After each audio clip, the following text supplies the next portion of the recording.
Today, I'm going to show you how to measure performance using the time intelligence function in Microsoft Power BI. Let's dive into it right away, and it's going to be an amazing one. Hello guys, today I want to just dwell on the various time intelligence functions.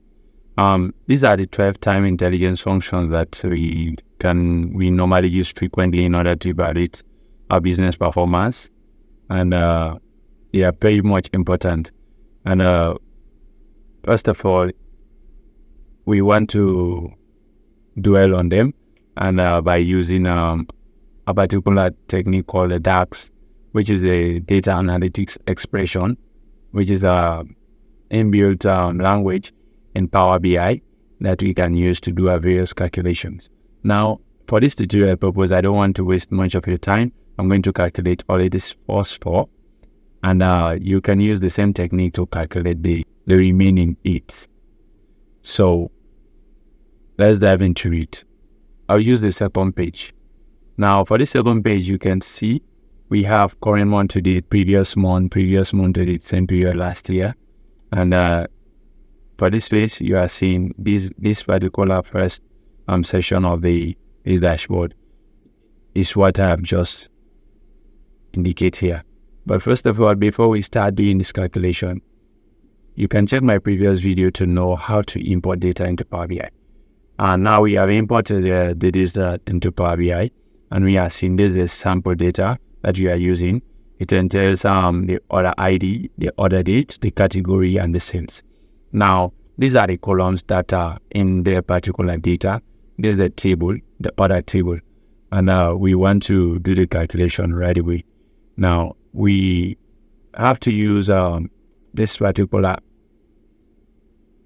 area of Power BI, which is called a new measure, and this new measure is used to do all of our calculation actually in DAX. Going further, we want to start. We said new measure. First of all, we want to calculate the total sales. We say total sales. We say calculate total sales, and now we said sum. Now what? Order, and it said enter. Here is going to indicate right away our total sales here. And what we want to do is we have to drag it here into the measure pane. Yeah. Now it has shown us our total sales. And by having this total sales, we can now calculate the current month to date, the previous month to date, and the rest of it. Now it's a new measure again. We say again, we want to calculate the previous month to date. The previous month sales. Now what we want to see, we say is previous month.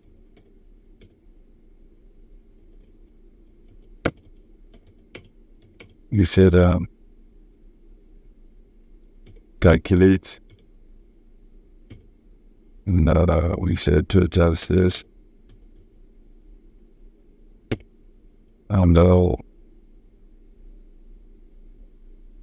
we'll put a comma and it said previous month.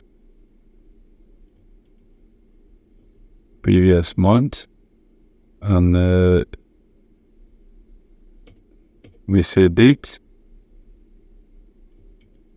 We want to use the month to date, a previous month to date, and we say order date. The reason why we are using order date is because it entails all the dates in the table that we are using. So we normally use the order date and then press enter. By pressing enter, we see the previous month, and we just want to highlight it here. This is it. We have calculated the previous month, and now we want to calculate the current month to date. For the current month to date, we said new measure. Again, we said current month.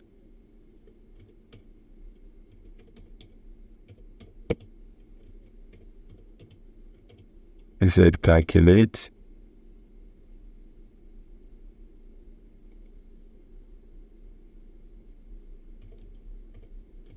Total sales.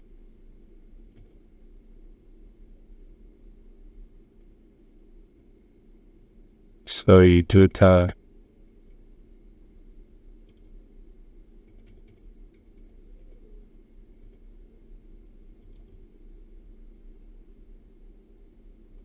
month to date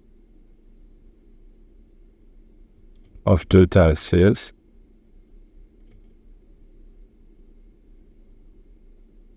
The command date. Month to date and other dates.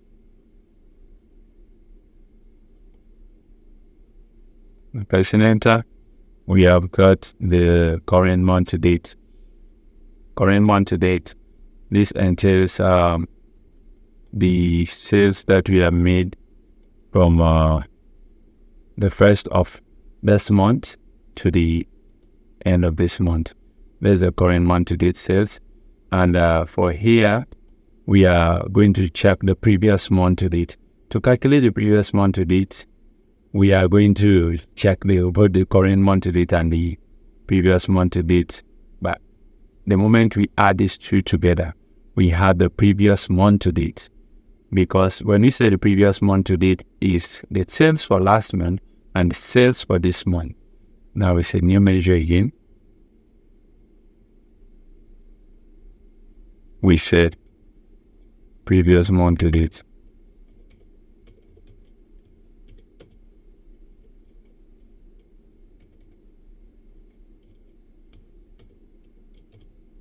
Previous month to date, we said, one bracket, we said, let's just say current month.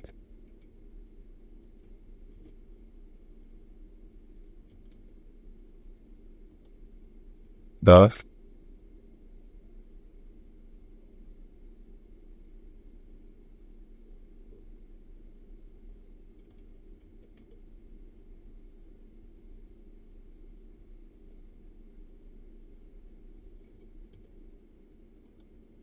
previous month, sorry for the spelling mistake. That's the reason we struggle a bit to get the previous month. Here is the previous month. Previous month to date. Let me change this to capital letter.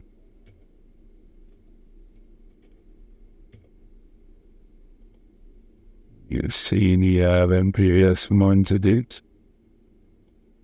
Can we drag it here?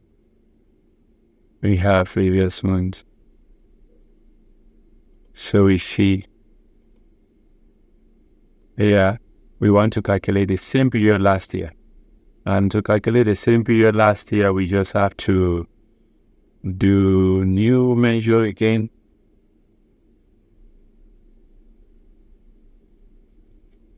Same period last year.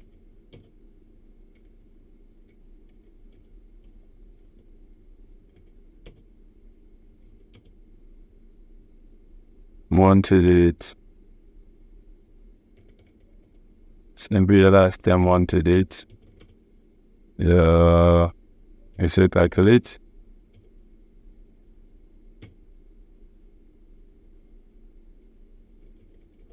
Our current and to date.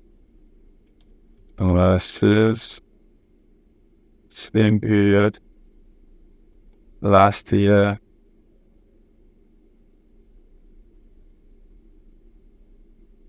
We say other date.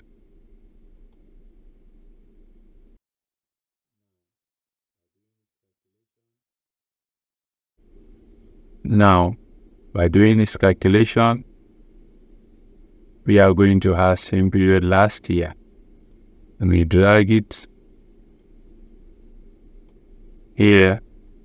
This is the same period last year. This was our sales. Now, you can do the rest of the calculation. So because now for current month to date, you can do that for current quarter to date, current year to date, using the same technique. You just have to change the